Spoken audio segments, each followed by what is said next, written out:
Intanto l'angolo, Ambro, primo palo, colpo di testa tentato senza successo da Scalia, primo batte.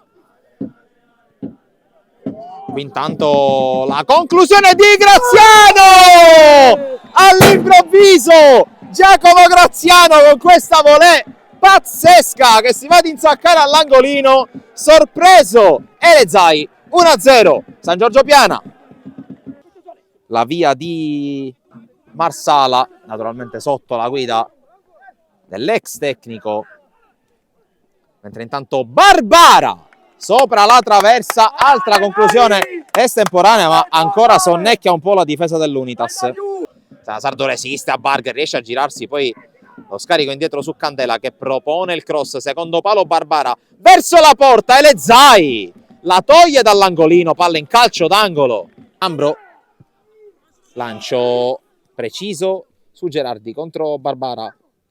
Lettieri, sterzata, Lettieri, c'è luce per il tiro, forse deviato, termina comunque sul fondo. Sisei, lungo, lunghissimo, quasi in porta.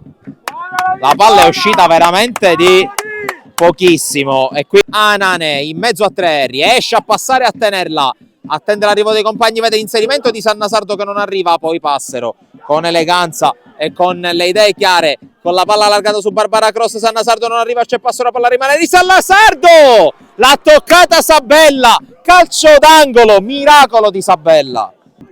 E arriva Veliz a ricevere, forse voleva battere, invece riceve lui, cross di Veliz, colpo di testa di Retucci, la blocca, impresa plastica, la Minsi 6 che fanno la seconda barriera. C'è il fischio del signor Braschi, la concentrazione di Licata che va col sinistro a giro, Sisei in calcio d'angolo. Pallone che rimane lì, allontanato in uscita, palla al piede da Neri che può fare correre Anane che è in posizione nettamente regolare. Anane davanti a Sabella che non si fa ipnotizzare. La rimessa verso l'area di rigore, colpo di testa, pallone che rimane lì, Gaio la tocca e per poco non combina l'autogol. Ovviamente si finirà a 97 però, come preannunciato dal direttore di gara. Ambro scodella verso l'area, sponda di Retucci che diventa un colpo di testa verso la porta, ma blocca Sisei.